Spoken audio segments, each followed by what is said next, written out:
हाय दोस्तों, पता है मुझे हमेशा से यही लगता था कि एक बिजनेस या स्टार्टअप को हिट करने के लिए सबसे ज़्यादा इम्पोर्टेंट होता है एक अच्छा प्रोडक्ट एंड मार्केटिंग कहीं ना कहीं सेकेंडरी होती है। कुछ टाइम पहले मैंने एक बुक रीड करी, the power of habits, and इस सेकंड चैप्टर में मैंने एक स्टोरी रीड करी जिससे मुझे मार्केटिंग के बारे में काफ़ी कुछ जानने को मिला, जिससे मेरा पर्सपेक्टिव भी बदल गया मार्केटिंग के बारे में। एंड इस वीडियो में मैं बेसिकली उसी स्टोरी के बारे में बात करने वाला हूँ। इस स्टोरी के टू मेन कैरेक्टर्स हैं, एक तो क्लॉड सी हॉपकिंस एंड दूसरा पेप्सोडेंट। एक बार हॉपकिंस के बहुत पुराने दोस्त उनका घर विजिट करते हैं और उन्हें बताते हैं कि उन्होंने एक प्रोडक्ट डिस्कवर किया है जिसका प्रमोशनल कैंपेन अगर हॉपकिंस करेंगे तो उन्हें यकीन है कि ये प्रोडक्ट हिट हो जाएगा।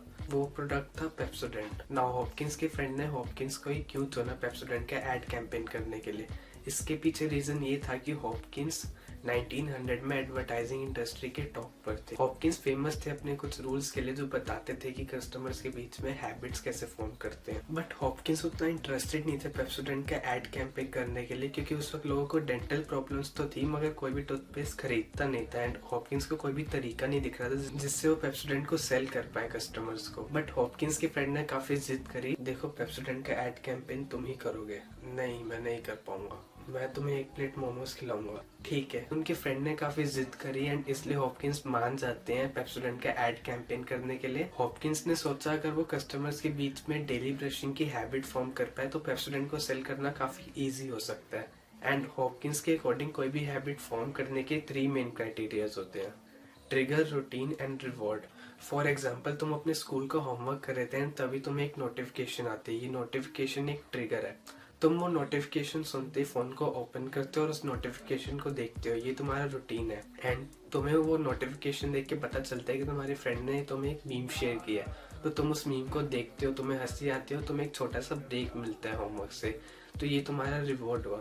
एंड इसी ट्रिगर, रूटीन एंड रिवॉर्ड की वजह से तुम्हारी एक हैबिट फॉर्म हो गई कि जब भी तुम्हारे फोन में नोटिफिकेशन आएगी तो तुम उसका रिस्पॉन्ड करोगे। तो हॉपकिंस ने अपना रिसर्च वर्क शुरू कर दिया। उन्होंने काफी सारी डेंटल टेक्स्ट बुक्स रीड करी एंड तभी उन्हें फिल्म के बारे में पता चला। फिल्म एक तरह का नेचुरली अकरिंग मेम्ब्रेन होता था जो टीथ पर आ ही जाता था, चाहे तुम जितनी बार भी ब्रश करो या कुछ भी खाओ। एंड लोग इसको ज्यादा अटेंशन भी नहीं देते थे क्योंकि इसे इजीली रिमूव किया जा सकता था, या तो ब्रश करके या एप्पल खा के। बट इन फैक्ट्स ने हॉपकिंस को रोका नहीं एंड उन्होंने काफी सारी सिटीज को पेप्सोडेंट के एड से भर दिया। इनका बेसिक थीम ये होता था कि तुम अपनी जीभ को टीथ पर रब करो, तुम्हें फिल्म की एक लेयर महसूस होगी, इसी की वजह से तुम्हारे टीथ डल लग रहे हैं।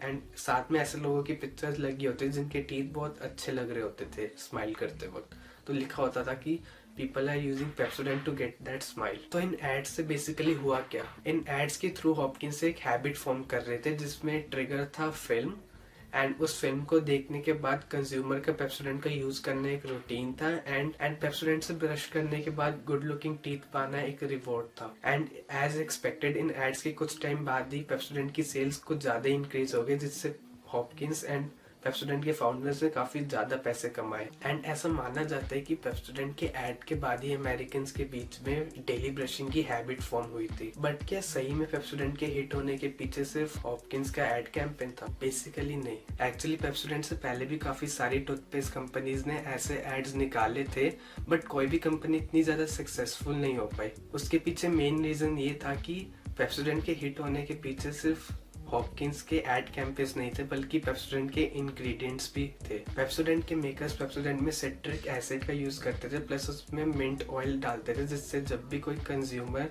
पेप्सोडेंट से ब्रश करता था तो उन्हें अपने टीथ और गम पर कोल्ड टिंगलिंग सेंसेशन होती थी, जिससे कंज्यूमर को पता भी नहीं चलता था पर उनके ब्रेन में पेप्सोडेंट के लिए एक हैबिट फॉर्म हो जाती थी, जिससे वो कंज्यूमर अगर बाद में किसी और टूथपेस्ट से ब्रश करे तो उन्हें वो वाली फीलिंग नहीं आती थी जो पेप्सोडेंट से आती थी। तो इससे एक चीज पता चली कि हैबिट लूप फॉर्म तो ट्रिगर, रूटीन एंड रिवॉर्ड की वजह से होता है, मगर उसे कंटिन्यू करने के लिए क्रेविंग का होना बहुत ज्यादा जरूरी है। So what do I conclude from this story? Basically अगर किसी प्रोडक्ट की अच्छे से मार्केटिंग करी जाए एंड उस प्रोडक्ट के लिए कंज्यूमर्स के बीच में एक हैबिट फॉर्म करी जाए तो उस प्रोडक्ट को सेल करना काफी इजी हो जाता है।